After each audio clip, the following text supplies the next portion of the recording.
Welcome to day 8 of Living Your Happier Life. How is your happiness level feeling today? Are you noticing that just having your attention on happiness that you may be already starting to feel happier? People always ask me what I consider to be the fast track to happiness, and today we're going to focus on that. And that is the fast track to happiness: forgiveness. If you go back to that formula, E plus R equals O, that we talked about a couple days ago, the events in our life plus the responses to those events become our outcomes.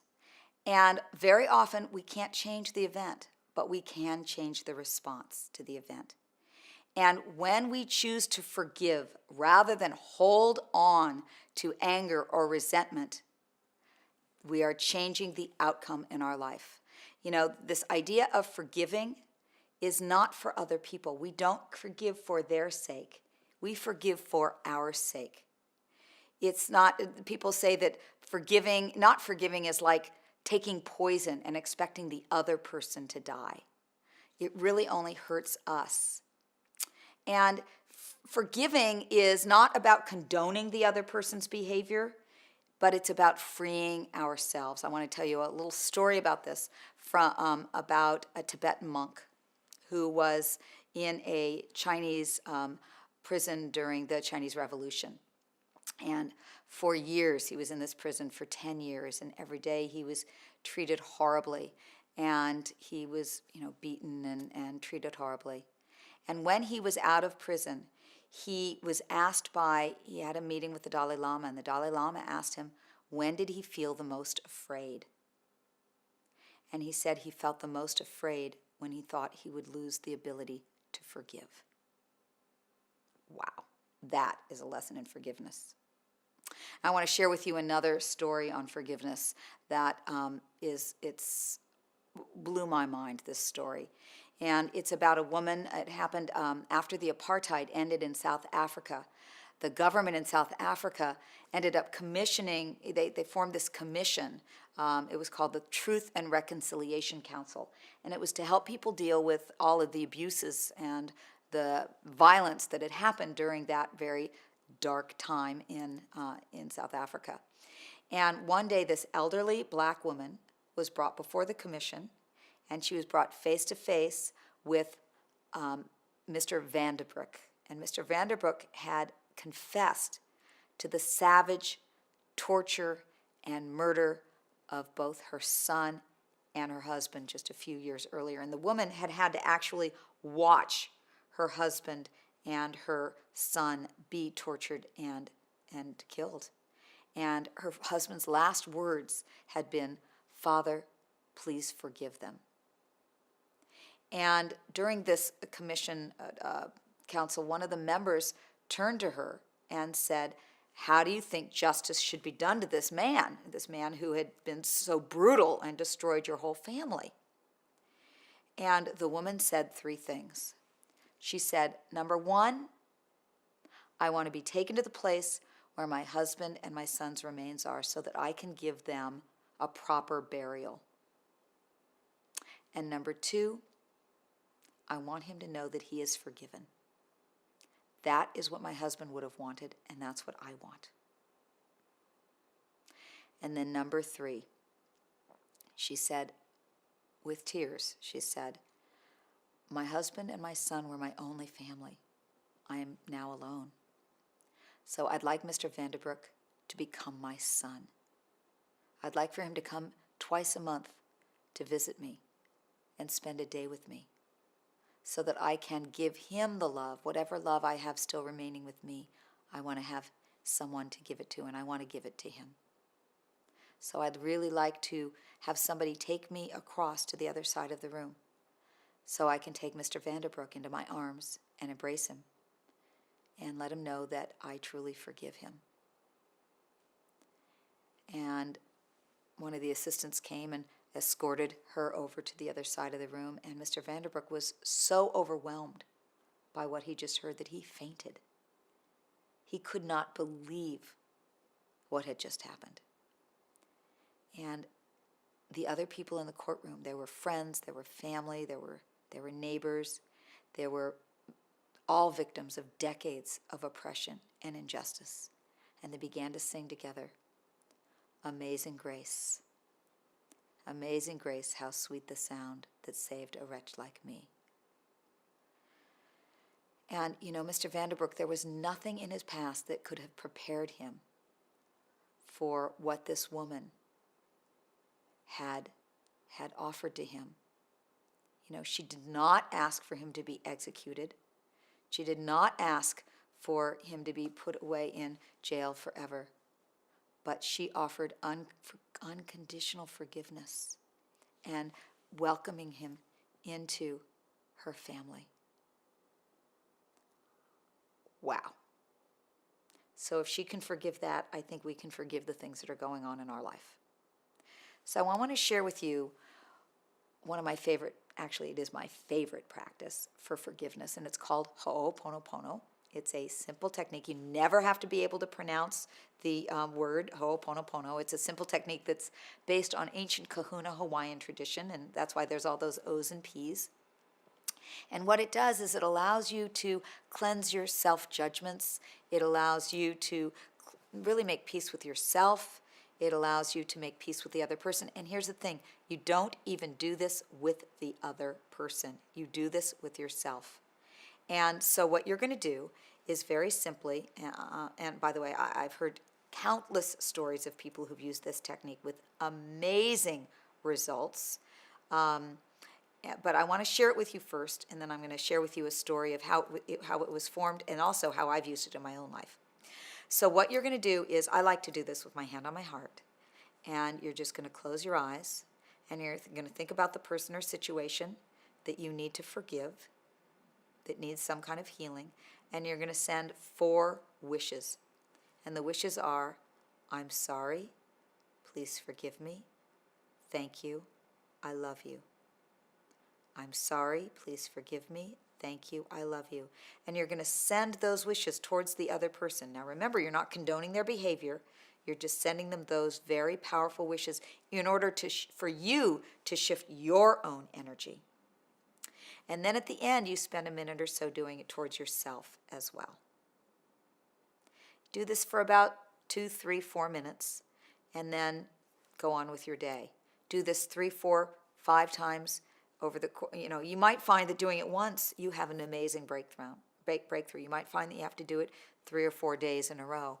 And so you are, in fact, one of your homework is, of course, going to be to do it this for the next few days.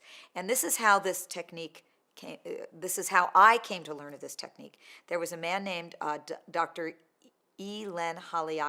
Dr. E. Haleakala Hugh Len was his name, and he was an expert in Ho'oponopono, and he was working in the mental health ward at the Hawaii State Prison, and it was a place where the patients were really dangerous, and psychologists would go in. He was a psychologist, and he would go in. The psychologists would go in, and they'd quit pretty regularly. The staff would quit because it was a really tough place to be.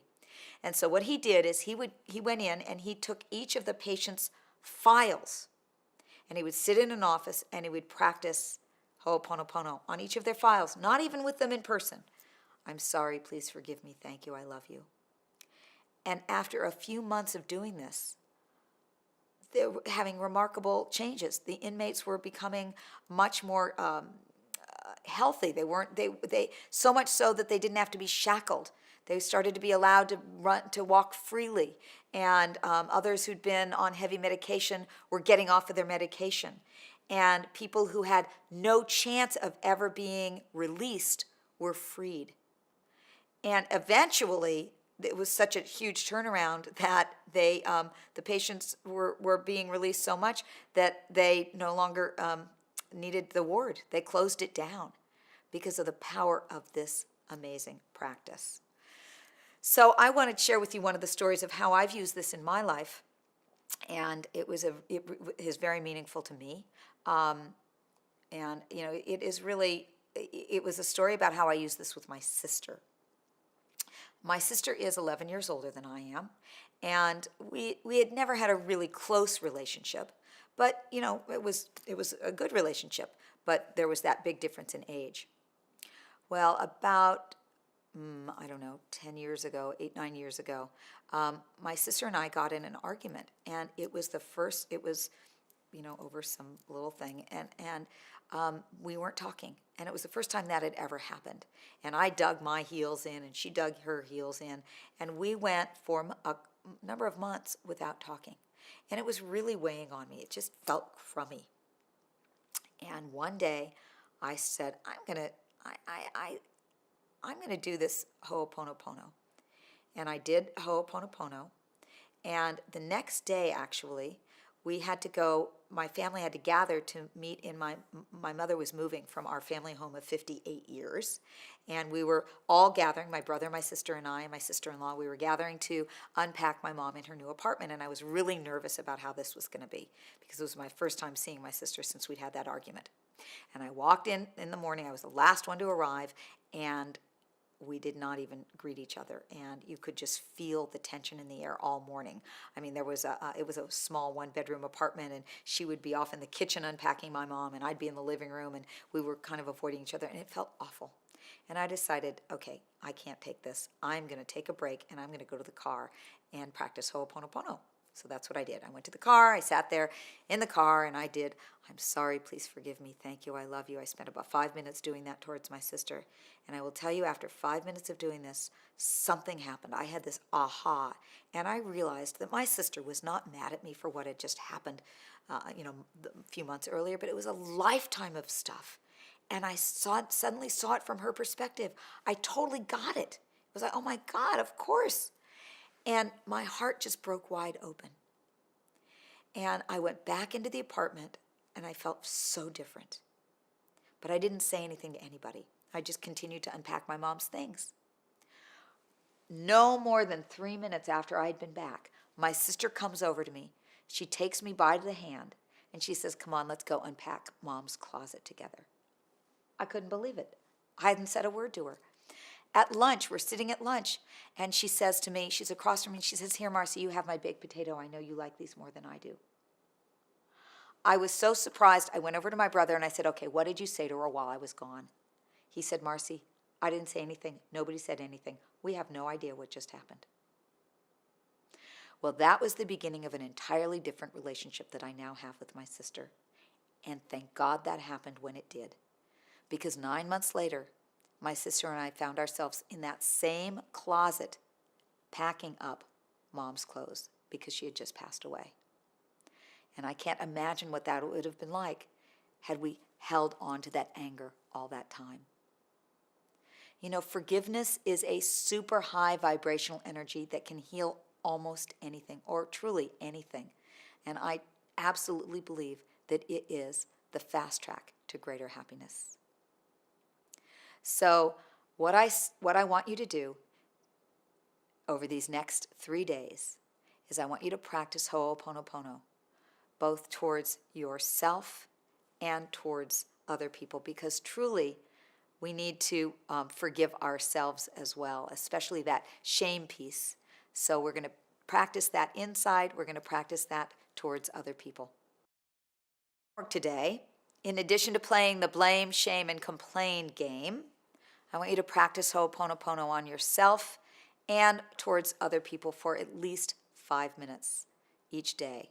And so again, you're just going to put your hand on your heart, you're going to close your eyes, you're going to imagine the person or situation in front of you, and you're just going to send the wishes. I'm sorry, please forgive me, thank you, I love you. I'm sorry, please forgive me, thank you, I love you. And you're going to then imagine yourself sitting in front of yourself and do the same thing.